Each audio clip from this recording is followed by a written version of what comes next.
Biznesni rivojlantirish banki birinchilardan bo'lib o'ziga biriktirilgan mahallalarda mahalla bankirlari hamda yordamchi agentlar faoliyatini yo'lga qo'ydi. Bugun bankning mahallalardagi vakillari faoliyatini Navoiy viloyati misolida hikoya qilamiz. Viloyatning bankka biriktirilgan 20 ta mahallalarda tizimli tashkil qilingan ishlar qizg'in tarzda boshlandi va jadal davom etmoqda.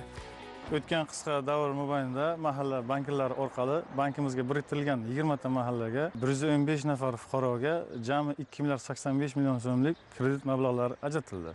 Natijada 120 dan ortiq yangi ish o'rinlari yaratildi. Oldin bankda o'tirib mijozlarni kutib o'tirardik. Mijozlar kelganda kredit hujjatlarini rasmiylashtirib, ularga kredit berib, muammo bo'lmasa bo'ldi deb o'tirardik. Hozirgi kunda prezidentimiz tashabbuslari bilan mahalla bankirlari va yordamchi agentlar mahallalarga tushib, har bir xonadonni oilaviy sharoitini o'rgangan holda, tadbirkorlarning moliyaviy holatlarini o'rgangan holda ularga kredit beryapmiz. Kredit qaytarish riskimiz kamaydi. Chunki mahalla bankirlari va yordamchi agentlari tadbirkorlar bilan birgalikda ularning loyihalari ishga tushib samarasini bergunga qadar birga ko'makdosh bo'lib yuradi.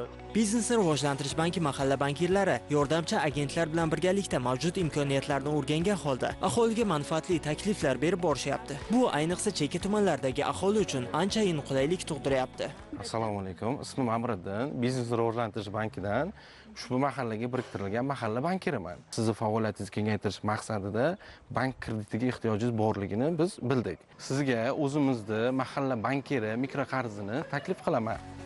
Diloyim Norbek va shirinlik tayyorlab sotishni boshlaganiga 2 yil bo'ldi. O'tgan davr mobaynida uning mijozlari soni anchayin ortdi. Yaqinda u o'ziga ajratilgan 50 million so'm kredit hisobiga faoliyatini kengaytirdi. Uydagi bor texnikalardan foydalanib, men shu biznesimni rivojlantirib yurdim. Keyinchalik mahsulotga talab ko'payavergach, uydagi texnikalarim kamlik qildi. Yilning boshida biznesni rivojlantirish banki mahalla bankiri kelib, tadbirkorligimizni rivojlantirish bo'yicha taklif berdilar. 50 million so'm kredit ajratildi. O'zimga kerakli asbob-uskunalarimni olib, biznesimni yanada kengaytirdim.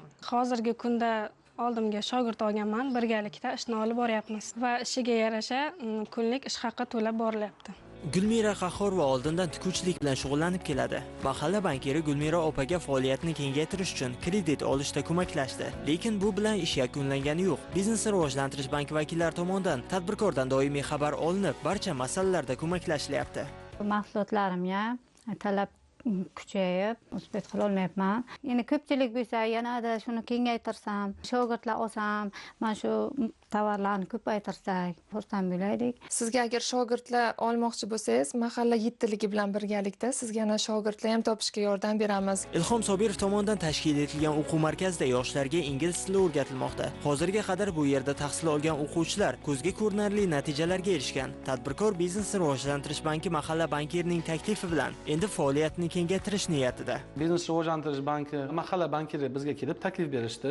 3-qavatda biz Xitoy tili, koreys tili hamda IT-ni yo'lga qo'ymoqchimiz. O'zbekistonda bu sohalar juda ham aktual. Shuning uchun biz o'z hissamizni qo'shmoqchimiz. Prezidentimizning tashabbusi bilan mahalla bankiri faoliyati yo'lga tushirilgani juda ham bizga qulay bo'ldi. Sababi biz o'zimizda ofisimizdan bemalol o'tirib, bank xodimi bilan savol-javob qilib, o'zimizni kreditimizni olsak bo'ladi. Mahalla bankirlari bizga juda ham ko'p yaxshi takliflar beryapti.